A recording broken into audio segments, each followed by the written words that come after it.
Hello, fellow ghouls and ghoulettes. We are talking about The Joker today, the film directed by Todd Phillips and is starring Joaquin Phoenix.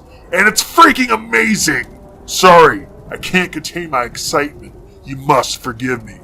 Story. Without getting into spoilers, the purpose of this movie is to create a far more realistic take on the rise of the Joker.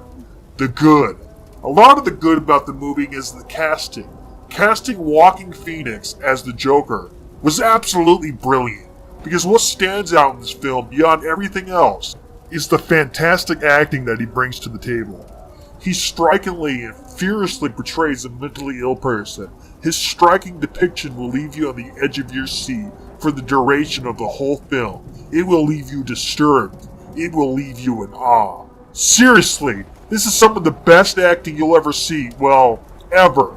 Yes, it even rivals the acting of Heath Ledger. No, I am not exaggerating. You really feel like you're watching a mentally ill person lose it.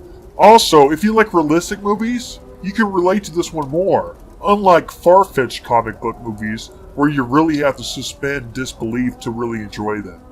This movie is already grounded in reality, and you'll have no trouble getting sucked into it. And because it's so realistic, it makes it all so much more frightening. Because this shit, a lot of it, can actually happen in real life. Unlike Nolan's Batman universe, which is far less believable. So it's more realistic, it's some of the best acting you'll ever see. What else is great about this movie? Besides almost everything, the cinematography is also great. The camera angles, the color palette, the framing, the distance, the movement of the camera all beautifully complement the film. It's a beautiful looking movie, is what I'm trying to say. It's not as stylistic, and it doesn't take as much creative license as some other films. It's not the most creative art house film, but it's close. It's definitely well shot and it looks great. The score is also very good. Not amazing, but definitely really adds to the intense moments, making them even more intense.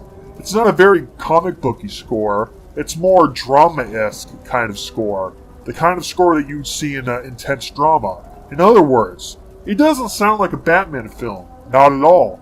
But it works. So that's how I feel about the music of the film. The editing is pretty impressive. There isn't a lot of boring scenes that need to be cut. The film flows very well from one scene to the next, and never fails to entertain. This great editing ensures the film never drags. In other words, it's paced very well. Kudos to the editor Jeff Groff. You really kept the film nice paced and kept it from dragging. The thing that stands out about this film is the fact that it's freaking horrific. It's like watching a train wreck. A well-produced, well-directed, well-edited, and well-acted, beautiful-looking train wreck with the lesson, treat others like you want to be treated. Because your actions hurt people, and change people, and affect people negatively. And it will ultimately come back and bite you. Make no mistake, I am absolutely not saying these people deserve what they did.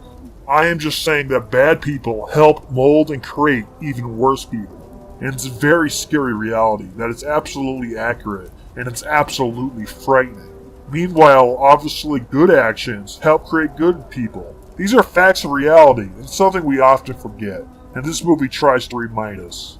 The bad. The bad of this movie is something that may be subjective. This may not bother most people, is what I'm saying. But I did not like the fact that Joker was delusional. There is a character in the movie where all of his interactions with that character are all in his head. I understand he's mentally ill. It just felt confusing and cheap, to be honest. I'm not saying this will bother you. It probably won't. It's well done enough. It's just I didn't care for it all that much. I could have gone without that little twist, personally. But it doesn't affect my overall rating much, but it does prevent it from reaching a 10 out of 10. Controversy. Will this film cause violence? No, I don't really think so. Though this is one of the most realistic looks at the Joker we've ever seen, it's not completely realistic. It's too far-fetched to relate to. It's clearly in its own reality. Because of this, I don't feel it will inspire real-world violence. And that's if movies can even inspire violence, which I don't think they can. Also, Joker makes some horrible and horrific choices that most people won't be able to justify in their head. And if people can't justify his actions, they won't root for him.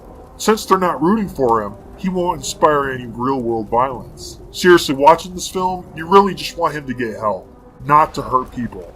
You don't root for him, which is good. That kind of film won't inspire violence. It just doesn't. Summary. It's a fantastic little film. Everyone who worked on it is on their A game. The acting and the realism is what stands out in this film, and what really separates it from the rest of the Batman films. I give it a solid 9.5 out of 10. Please let me know what you think of this review. I'll catch you ghouls on the next review. Later. Oh yeah, and be sure to like this video. Thank you.